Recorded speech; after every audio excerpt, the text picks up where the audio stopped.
নমস্কার। উপেন্দ্র কিশোর রায়চৌধুরীর গল্প সাক্ষী শিয়াল।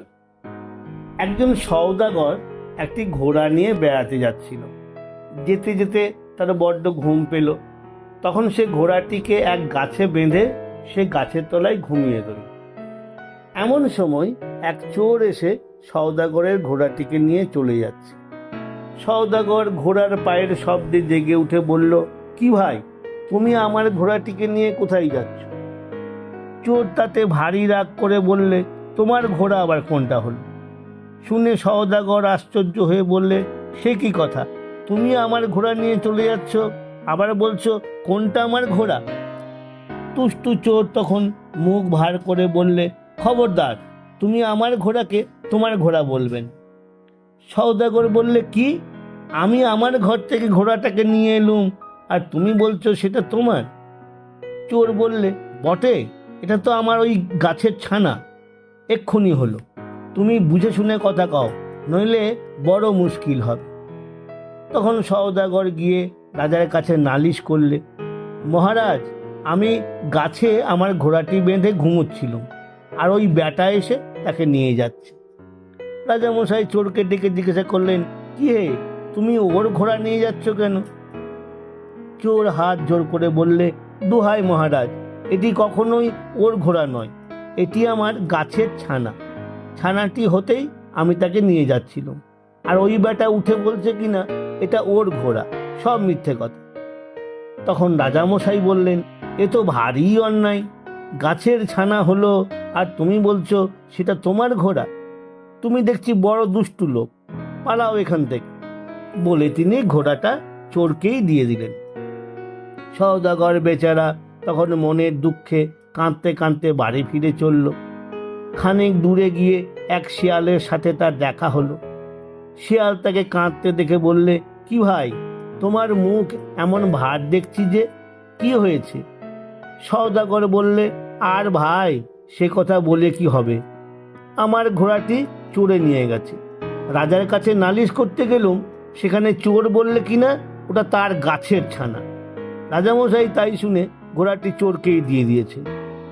এই কথা শুনে শিয়াল বললে, আচ্ছা, এক কাজ করতে পারো? সওদাগর বললে, কি কাজ? শিয়াল বললে, তুমি আবার রাজামশাইয়ের কাছে গিয়ে বলো, মহারাজ, আমার একজন সাক্ষী আছে, আপনার বাড়িতে যদি কুকুর না থাকে তবে সেই সাক্ষীটিকে নিয়ে আসতে পারে। তখন সওদাগর আবার রাজার কাছে গিয়ে বললে, মহারাজ, আমার একটি সাক্ষী আছে, কিন্তু আপনার বাড়ির কুকুরদের ভয়ে সে আসতে পারছে না। অনুগ্রহ করে যদি কুকুর তাড়িয়ে দেবার হুকুম দেন তবে আমার সাক্ষীটিকে নিয়ে আসতে পারি। তা শুনে রাজামশাই তখনই সব কুকুর তাড়িয়ে দেবার হুকুম দিয়ে বললেন, আচ্ছা, এখন তোমার সাক্ষী আসুক। এইসব কথা সওদাগর শিয়ালকে এসে বলতেই শিয়াল চোখ বুজে টলতে টলতে রাজার সভায় এলো। সেখানে এসেই সে দেয়ালে হেলান দিয়ে ঝিমুতে লাগলো। রাজামশাই তা দেখে হাসতে হাসতে বললেন, কে শিয়াল পণ্ডিত, ঘুমুচ্ছ যে? শিয়াল আধো চোখে মিটমিট করে তাকিয়ে বললে, মহারাজ, কাল সারা রাত জেগে মাছ খেয়েছিলাম, তাই আজ বড্ড ঘুম পাচ্ছে। রাজা বললেন, এত মাছ কোথায় পেলে? শিয়াল বললে, কাল নদীর জলে আগুন লেগে সব মাছ এসে ডাঙায় উঠল, আমরা সকলে মিলে সারা রাত খেলুম, খেয়ে কি শেষ করতে পারি? এ কথা শুনে রাজামশাই এমনই ভয়ানক হাসলেন যে আরেকটু হলেই তিনি ফেটে যেতেন। শেষে অনেক কষ্টে হাসি থামিয়ে বললেন, এমন কথা তো কখনো শুনিনি, জলে আগুন লাগে এও কি কখনো হয়? এসব পাগলের কথা। তখন শিয়াল বললে, মহারাজ, ঘোড়া গাছের ছানা হয় এমন কথাও কি কখনো শুনেছেন? সেই কথা যদি পাগলের কথা না হয় তবে আমার এই কথাটার কি দোষ হলো? শিয়ালের কথায় রাজামশাই ভারী ভাবনায় পড়লেন। ভেবে চিনতে শেষে তিনি বললেন, তাই তো, ঠিক বলেছ, গাছের আবার কি করে ছানা হবে? সে বেটা তবে নিশ্চয়ই চোর।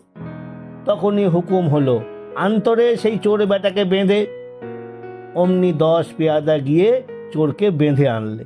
আনতেই রাজামশাই বললেন, মার বেটাকে 50 জুতো।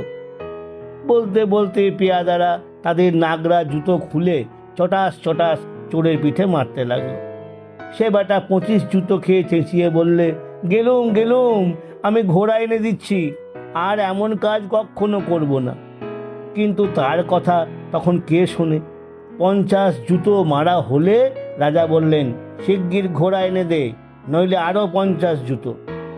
চোর তাড়াতাড়ি ছুটে গিয়ে ঘোড়া এনে দিল। তারপর তার নিজে হাতে তার নাক কান মলিয়ে মাথা চেঁচে তাতে ঘোল ঢেলে হতভাগাকে দেশ থেকে দূর করে দেওয়া হলো। সওদাগর তার ঘোড়া পেয়ে শিয়ালকে আশীর্বাদ করতে লাগলো। নমস্কার।